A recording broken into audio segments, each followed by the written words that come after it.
Selamat siang siswa-siswi kelas 11. Kita bertemu lagi di pertemuan ketiga, masih membahas tentang teks prosedur. Pada pertemuan kedua, minggu lalu, kita sudah mempelajari pengertian, tujuan, ciri-ciri, struktur, dan kaidah kebahasaan teks prosedur. Nah, pada pertemuan ketiga ini, kita akan belajar menulis teks prosedur sesuai dengan struktur dan kaidah kebahasaannya.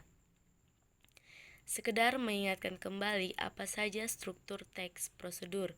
Yang pertama ada tujuan, yaitu pengantar tentang topik yang akan dijelaskan dalam teks.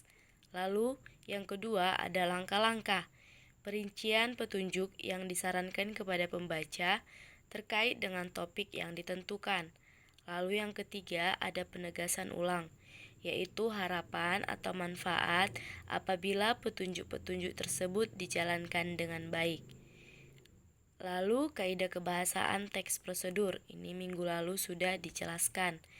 Yang pertama menggunakan verba atau kata kerja, lalu menggunakan kata teknis, menggunakan kalimat interrogatif atau kalimat tanya, menggunakan kalimat deklaratif, menggunakan kalimat imperatif atau kalimat perintah, lalu menggunakan konjungsi temporal. Yang ketujuh menggunakan partikel lah. Yang kedelapan menggunakan pernyataan persuasif. Lalu yang kesembilan petunjuk penggunaan alat atau ukuran.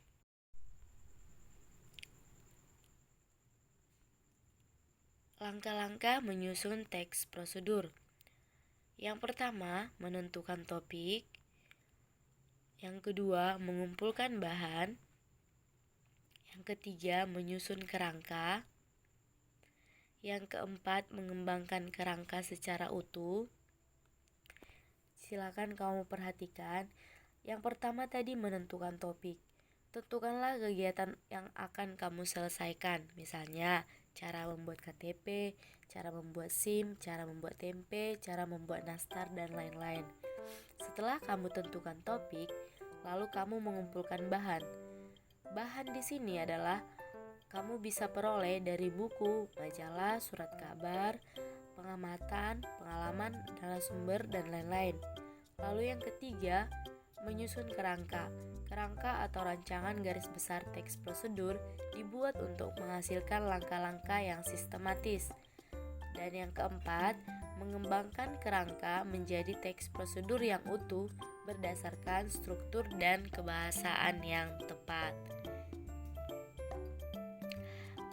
Pada minggu lalu kan ada beberapa jenis teks prosedur. Ini contoh teks prosedur berisi tips atau kiat. Di sini ada kiat hidup sehat, ya. Jadi di sini tidak perlu langkah-langkah. Pada minggu lalu sudah ada ciri-ciri teks prosedur. Kalau dia tidak ada langkah-langkah, berarti berupa tips atau kiat. Nah, di sini ada tips mengatasi stres, ya.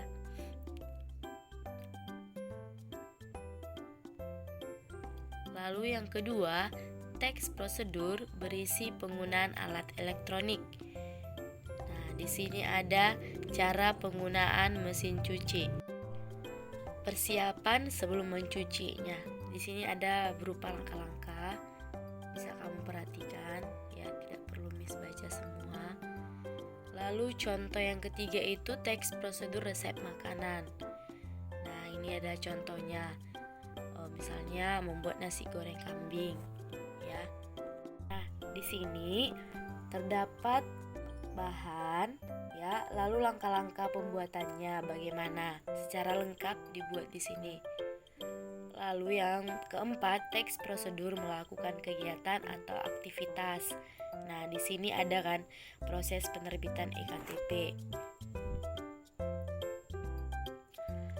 Nah, silakan diperhatikan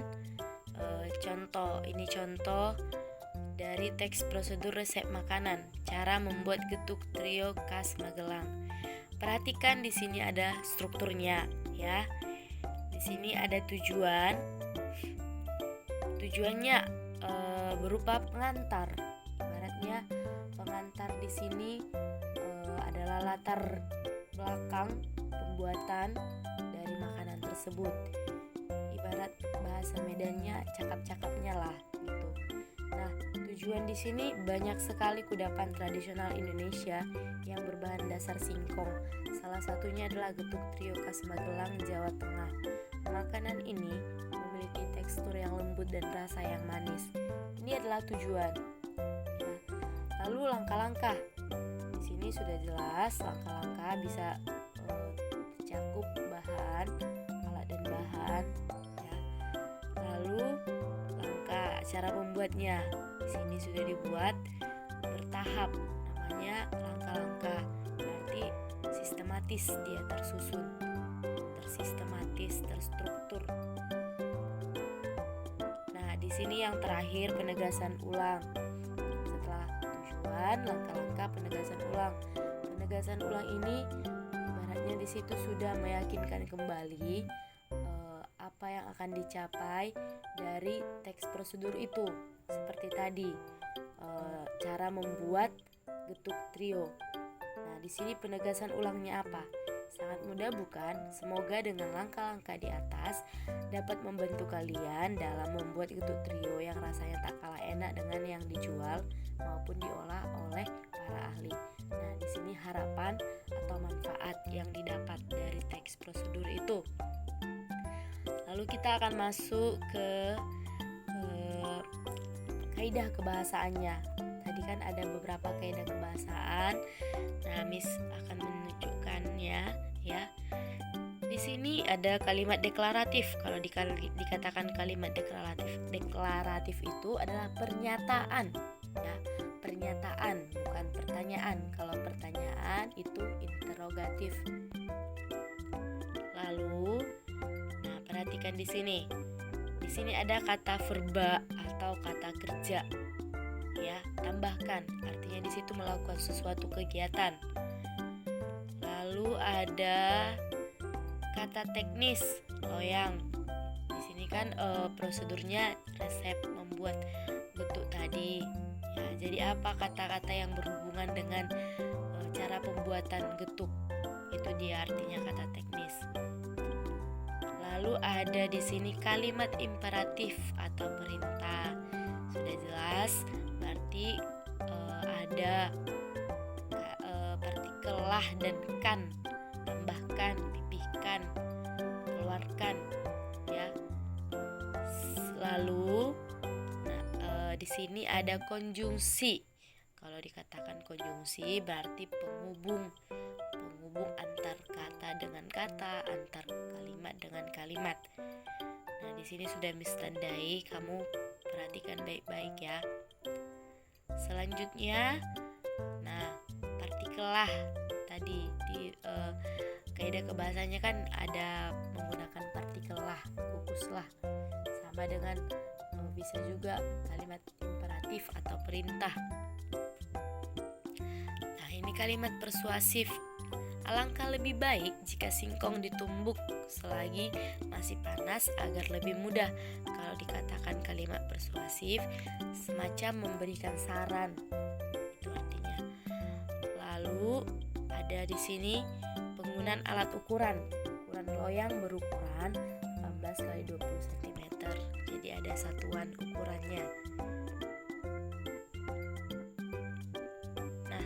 Bagaimana? Mudah kan menyusun teks prosedur? Untuk mengetahui tingkat pemahaman kalian, silahkan kerjakan tugas siswa 1 dari Classroom. Selalu ingat untuk jaga kebersihan, rajin cuci tangan, pakai masker, menerapkan pola hidup sehat. Sekian dan terima kasih.